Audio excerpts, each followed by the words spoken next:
জোনাকি নিউজ চ্যানেলে সকল সাহিত্যপ্রেমী শ্রোতা বন্ধুদের আমি স্বাগত জানাই। আজ আপনাদের জন্য নিয়ে এসেছি নিমাই ভট্টাচার্যের লেখা গল্প শিউলি ফুল। গল্পটি শুনে যদি ভালো লাগে তাহলে অবশ্যই লাইক, কমেন্টস ও শেয়ার করতে ভুলবেন না। আপনারা কেন যে লাইক করতে চান না বুঝতে পারি না। গল্প শুনে শুধু শুধু চলে গেলে হবে?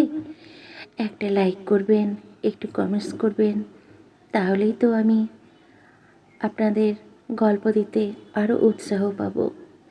আমাকে উৎসাহ দেওয়ার জন্য আপনারা অবশ্যই লাইক করবেন, কমেন্টস করবেন। তাহলে চলুন আপনাদের একখানি রোমান্টিক গল্প শোনাই। মালপত্র গুছিয়ে রাখার পর হটকেসটাকে দেখিয়ে শৈবাল বললেন, দোয়েল কোয়েল, তোমরা আগে দাদুনকে খাইয়ে দিও, তারপর তোমরা দুজনে। উনি কথাটা শেষ করার আগেই দোয়েল একটু হেসে বলল, তোমার ভয় নেই, তোমার বাবাকে আমরা না খাইয়ে রাখবো না। এবার উনি মেয়েদের দিকে তাকিয়ে বললেন, তোমার দাদুনকে একলা রেখে কোথাও যাবে না, দাদুনের সব কথা শুনবে। কোয়েল সঙ্গে সঙ্গে দাদুনের গলা জড়িয়ে ধরে বেশ গম্ভীর হয়ে বলে, এই বুড়ো, শুনলে তো ছেলের কথা, আমাদের পারমিশন না নিয়ে তুমি কোথাও যেতে পারবে না।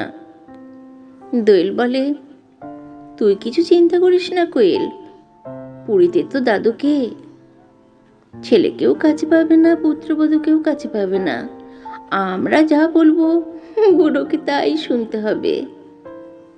ওদের কথাই শুধু শৈবাল আর বৃদ্ধ অনিলবাবু না, সামনের বার্থের বৃদ্ধা ও মধ্যবয়সী ভদ্রলোকও হাসেন।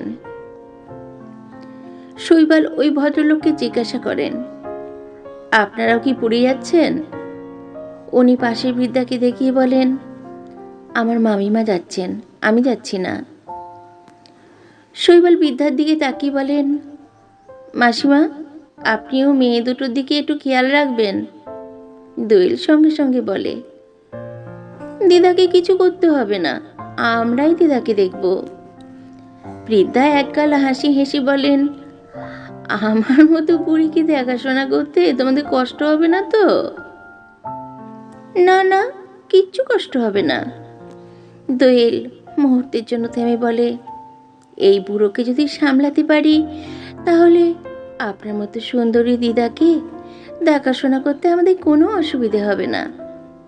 বৃদ্ধা চাপা হাসি হেসে বললেন, আমাকে আর সুন্দরী বলো না, তোমাদের মতো সুন্দরী তো চোখেই পড়ে না।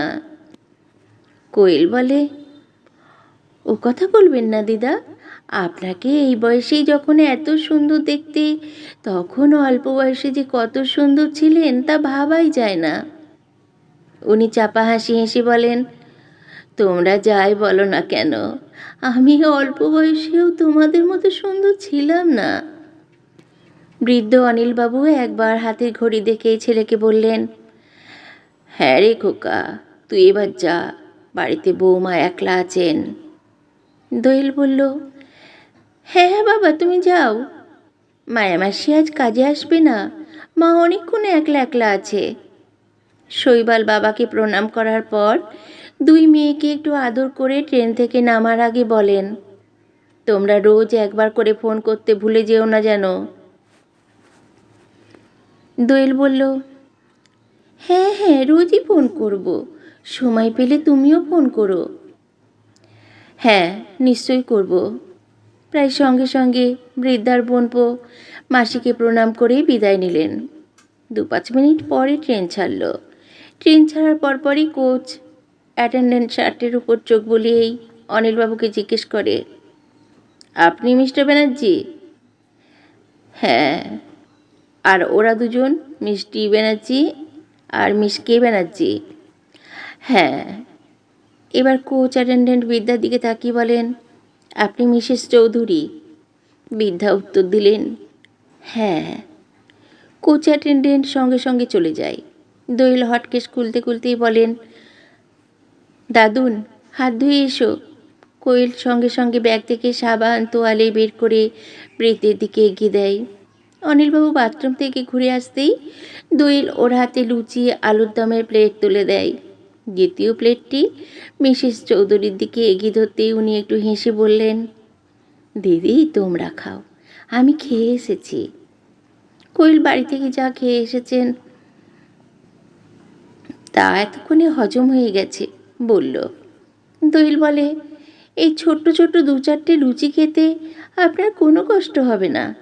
আমরা 3জনে খাবো আর আপনি খাবেন না, তাই কখনো হয়? কিন্তু না না দিদা, এক যাত্রায় পৃথক ফল হতে পারে না। নিন নিন ধরুন। মিসেস চৌধুরী প্লেট হাতে নিয়ে কোয়েল ও দোয়েলের দিকে তাকিয়ে বলে, that's like a good girl. ওর কথা শুনে উনি না হেসে পারেন না। খেতে খেতেই মিসেস চৌধুরী অনিলবাবুর দিকে তাকিয়ে বলেন, আপনার এই দুটি নাতনি কি জমজ? হ্যাঁ।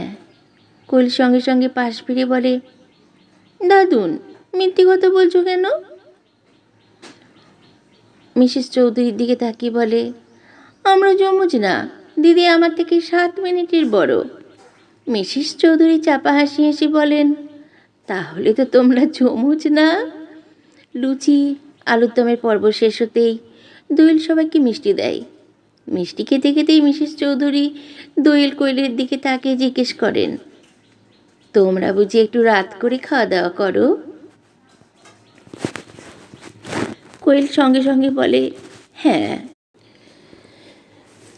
দোয়েল বলে, 10টা পর্যন্ত তো আমরা পড়াশোনাই করি, তারপর আমরা সবাই মিলে একটু আড্ডা দেবার পর সবাই একসঙ্গে খেতে বসি। তোমার দাদুনও অত রাত্রে খাওয়া দাওয়া করেন? ও হাসতে হাসতে বলে, দুই বউ দুপাশে না বসলে তো বুড়ো খেতেই পারে না।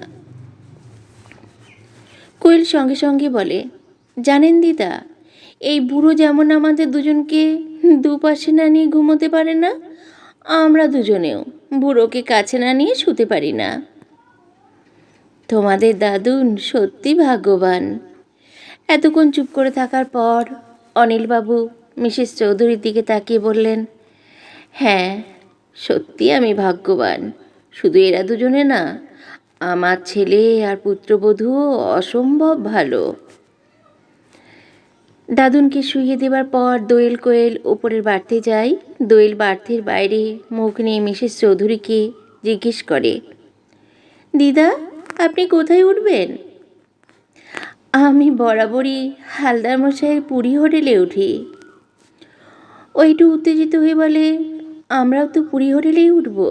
কোয়েল সঙ্গে সঙ্গে বলে, দিদা আমরা পাশাপাশি ঘরে থাকব, আপনি পাশে ঘরে থাকলে খুব মজা হবে। মিসেস চৌধুরী একটু হেসে বলেন, তোমাদের দুজনকে কাছে পেলে তো আমিও আনন্দে থাকব। হ্যাঁ ওরা পাশাপাশি ঘরেই থাকেন, একসঙ্গে খাওয়া দাওয়া গল্প গুজব আর সমুদ্রের ধারে জগন্নাথ মন্দিরের আশেপাশে ঘোরাঘুরি করে 2-3টে দিন বেশ কেটে যায়। সেদিন সকাল থেকেই আকাশ মেঘলা, বাইরে না বেরিয়ে ঘরে বসেই ওরা সবাই গল্পগুজব করছিলেন। হঠাৎ কথায় কথায় মিসেস চৌধুরী অনিলবাবুর দিকে তাকিয়ে জিজ্ঞেস করলেন, দাদা বৌদিকে সঙ্গে আনলেন না কেন? উনি একটু ম্লান হাসি হেসে বললেন যে বহুকাল আগেই মারা গিয়েছে। উনি মুহূর্তের জন্য থেমে বলেন, আমার ছেলে যখন মাত্র 6 বছরের তখনই আমার স্ত্রী মারা যান। কথাটা শুনেই মিসেস চৌধুরী অবাক হন। সঙ্গে সঙ্গে উনি প্রশ্ন করেন, তখন ওইটুকু বাচ্চাকে কে দেখাশোনা করতেন? অনিলবাবু জবাব দেবার আগেই দোয়েল বলে, দাদুনি তো বাবাকে মানুষ করেছেন। প্রায় না থেমেই একটু হেসে বলে, বাবা তো আমাদের 2 বোনকে সবসময় বলেন, তোমাদের চাইতে তোমাদের দাদুনকে আমি 1000 গুণ বেশি ভালোবাসি। মিসেস চৌধুরী একটু হেসে বলেন, এটা উনি মজা করে বলেন। কোয়েল বলে, না না দিদা, বাবা সত্যি দাদুনকে অনেক বেশি ভালোবাসে। দোয়েল ডানা দিয়ে দাদুনের গাল টিপে আদর করে মিসেস চৌধুরীর দিকে তাকিয়ে একটু চাপা হাসি হেসে বলে, বাবা মা যাকে ইচ্ছে ভালোবাসুক, আমরা এই বুড়োকে নিয়ে মহা সুখে আছি। ওর কথা শুনে মিসেস চৌধুরী একটু হেসে বলেন, সে তো আমি নিজের চোখেই দেখছি। উনি একটু থেমে অনিলবাবুর দিকে তাকিয়ে জিজ্ঞেস করেন, আপনার স্ত্রী যখন মারা যান তখন আপনার বয়স কত? ঠিক 30। মাত্র 30? হ্যাঁ, ওই বয়সেতেও অনেকেই বিয়ে করেন না? মিসেস চৌধুরী প্রায় এক নিঃশ্বাসেই প্রশ্ন করেন, আপনি আবার বিয়ে করলেন না কেন? অনিলবাবু একটু হেসে বললেন, মা জোর করে বিয়ে না দিলে আমি বিয়েই করতাম না। দ্বিতীয়বার বিয়ের কথা আমি স্বপ্নেও ভাবতে পারি না। কোয়েল সঙ্গে সঙ্গে প্রশ্ন করে, দাদুন, তুমি বিয়ে করতে চাওনি কেন? এমনি। ইস, কি আমার সাধু। দোয়েল গম্ভীর হয়ে বলে, দাদুন, আমরা কচি বাচ্চা না, আমরা মাধ্যমিক পাশ করে কলেজে পড়ি। আমাদের বোকা বানানোর চেষ্টা করো না, সত্যি করে বলো, কেন বিয়ে করতে চাওনি? বিদ্যা হাসতে হাসতে বলেন, সত্যি বলছি বড় বউ, আমি এমনিই বিয়ে করতে চাইনি। কোয়েল ফৌজদারি উকিলের মতো জেরা করে, সত্যি করে বলো তো, কোনো মেয়ের প্রেমে পড়েছিলে কি না? ওর সব প্রশ্ন শুনে শুধু অনিলবাবু না, মিসেস চৌধুরীও হো হো করে হেসে ওঠেন। দাদুন হাসি দিয়ে ছোট বউকে ভোলাতে পারবে না। আমার কথার জবাব দাও। সত্যি বলছি ছোট বউ। বিদ্যাকে কথাটা শেষ করতে না দিয়েই দোয়েল বিদ্যুৎ গতিতে ওর দুটি হাত ওদের দুই বোনের মাথায় চেপে ধরে গম্ভীর হয়ে বলে, আমাদের মাথায় হাত দিয়ে মিথ্যে কথা বলবে না। বৃদ্ধ একটা চাপা দীর্ঘশ্বাস ফেলে একটু ম্লান হাসি হেসে বলেন, হ্যাঁ বড় বউ, আমি সত্যি একটা মেয়েকে ভালোবাসতাম। দোয়েল সঙ্গে সঙ্গে বলে, that's like a good boy. Koel বলল, তোমার মতো হ্যান্ডসাম ছেলে যৌবনে প্রেমে পড়েনি তাই কখনো হয়? তাদের কাণ্ড কারখানা দেখে মিসেস চৌধুরী শুধু হাসেন। মিসেস চৌধুরী শুধু হাসেন। দোয়েল বৃদ্ধের মুখের সামনে নিয়ে মুখ নিয়ে প্রশ্ন করে, যে মেয়েটিকে ভালোবাসতে তার নাম কি? শিউলি। কোয়েল চিৎকার করে বলে, হাউ রোমান্টিক। দোয়েল আবার প্রশ্ন করে, উনি নিশ্চয়ই খুব সুন্দরী ছিলেন?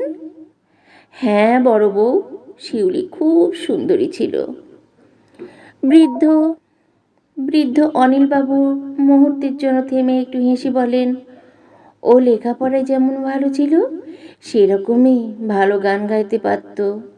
কোনো মতে হাসি চেপে কোয়েল জিজ্ঞেস করে, কিভাবে তোমাদের ভাব হলো? বৃদ্ধ চাপা হাসি হেসে বলেন, আমার বাবার মতো। শিউলির বাবাও রেলের ডাক্তার ছিলেন। আমরা পাশাপাশি বাংলোয় থাকতাম। প্রথম যখন আলাপ হয় তখন তোমাদের বয়স কত ছিল? গম্ভীর হয়ে প্রশ্ন করে দোয়েল। আমাদের কারোরই বয়স বেশি ছিল না, বলতে পারো কিশোর কিশোরীর প্রেম, কিন্তু দুজনেই দুজনকে খুব ভালোবাসতাম। কোয়েল হাসতে হাসতে বলে, দাদুন, তুমি কি পাকাই ছিলে। যাই বলো ছোট বউ, শিউলিকে দেখলে বা তার সঙ্গে মেলামেশা করলে তোমরাও তাকে না ভালোবেসে থাকতে পারতে না। দোয়েল প্রশ্ন করে, শিউলিকে বিয়ে করলে না কেন? আমার বাবা তখন কলকাতা থেকে ধানবাদ বদলি হয়ে গেছেন। আমি বেনারস হিন্দু ইউনিভার্সিটিতে পড়ছি। ওই সময় হঠাৎ জানতে পারলাম শিউলির বাবা মা অ্যাক্সিডেন্টে মারা গিয়েছেন। ও মাই গড। দোয়েলের মুখ থেকে কথাটা বেরিয়ে যায়। ওই অ্যাক্সিডেন্টের পরই শিউলি আরও দিদিকে বোধহয় কোনো আত্মীয় নিয়ে যায়, কিন্তু আমরা ওদের ঠিকানা না জানায় কোনো চিঠিপত্রও লিখতে পারলাম না। কিন্তু উনি তো তোমাদের ঠিকানা জানতেন। দোয়েল মুহূর্তের জন্যই না থেমেই বলেন, উনি তো তোমাকে চিঠি দিতে পারতেন। বৃদ্ধ অনিলবাবু ম্লান হাসি হেসে বলেন, বড় বউ, মিসফরচুন নেভার কামস অ্যালোন।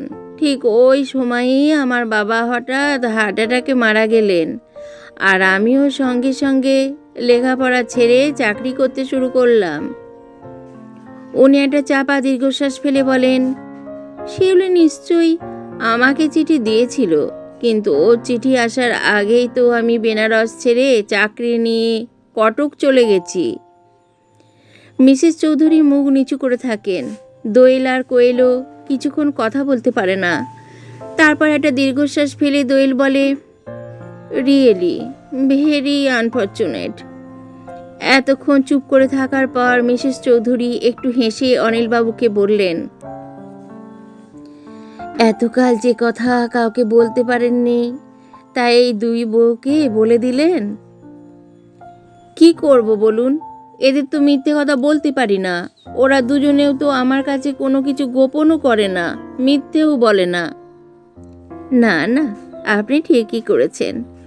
ওদের দুজনের চাইতেই ভালো বন্ধু তো আপনার হতেই পারে না। কোয়েল হাসতে হাসতে বলে, জানেন দিদা, আমাদের তিনজনের একটা আলাদা জগৎ আছে, সেখানে আমাদের মা বাবারও নো অ্যাডমিশন। মিসেস চৌধুরী হাসতে হাসতে বললেন, তোমাদের ওই তিনজনের জগতে একটু ঠাঁই পাবো না? দোয়েল সঙ্গে সঙ্গে বলে, আপনাকে ঠাঁই না দিলে কি আপনি আমাদের এই রকম সিক্রেট মিটিংয়ে থাকতে পারতেন? যাই হোক, দিনগুলো বেশ কেটে যায়। সেদিন সকালে মিসেস চৌধুরীর ঘরে বসে দোয়েল কোয়েল গল্পগুজব করছিল। হঠাৎ এ কথা সে কথার পর দোয়েল কোয়েল বলল, দিদা, কলকাতায় ফিরে যাওয়ার পর আমাদের ভুলে যাবেন না তো? না দিদি, তোমাদের কাউকেই ভুলতে পারবো না। মিসেস চৌধুরী একটু ম্লান হাসি হেসে বললেন, দিদি, এ সংসারে কিছু কিছু মানুষকে সারা জীবনই একা থাকতে হয়। আমি এরকমই এক অভাগিনী। আমি কারুর বাড়িতেই বিশেষ যাই না। কিন্তু দিদা, ওকে কথাটা শেষ করতে না দিয়েই উনি বললেন, না দিদি, আমাকে জোর করো না। আমি একা একা লুকিয়ে চুরিয়ে চোখের জল ফেলেই বাকি জীবন কাটিয়ে দিতে চাই। উনি দুহাত দিয়ে ওদের দুজনকে বুকের কাছে টেনে নিয়ে বললেন, তোমাদের সঙ্গে কটা দিন কাটিয়ে যে আনন্দ পেলাম, তা সারা জীবনেও পাইনি। তোমাদের কথা আমি কোনোদিন ভুলব না। পরের দিন সকালে দাদুনকে সঙ্গে নিয়ে বেড়াতে বেরিয়ে দোয়েল কোয়েলের সঙ্গে ওদের এক বন্ধু ও তার মা বাবার সঙ্গে দেখা। ওই বন্ধু জোর করে দোয়েল কোয়েলকে ওদের হোটেলে নিয়ে গেল। বলল, সন্ধ্যের আগে ফিরে আসবে। বিকেলবেলায় চা খেয়ে অনিলবাবু বারান্দায় বসেছিলেন নাতনিদের পথ চেয়ে। হঠাৎ মিসেস চৌধুরী হাজির। অনিলবাবু মুহূর্তের জন্য ওর দিকে তাকিয়ে বললেন, বেড়াতে বেরোচ্ছেন? আমি কলকাতায় ফিরে যাচ্ছি। আজই? হ্যাঁ। উনি মুহূর্তের জন্য থেমেই হঠাৎ নিচু হয়ে অনিলবাবুকে প্রণাম করেই ম্লান হাসি হেসে বললেন, আমাকে চিনতে পারলে না? অনিলবাবু অবাক বিস্ময়ে ওর দিকে তাকিয়ে বললেন, না ঠিক। আমি শিউলি। তুমি শিউলি? হ্যাঁ। মিসেস চৌধুরী আর এক মুহূর্ত না দাঁড়িয়ে আঁচল দিয়ে মুখ চেপে ধরে ঝড়ের বেগে ঘর থেকে বেরিয়ে গেলেন। বন্ধুরা, শিউলি গল্পটি এখানেই সমাপ্ত হলো। আপনাদের কেমন লাগলো এই গল্প? কমেন্টস করে জানাতে ভুল করবেন না, কিন্তু অবশ্যই একটা কমেন্টস করবেন। আজ আসি, নমস্কার।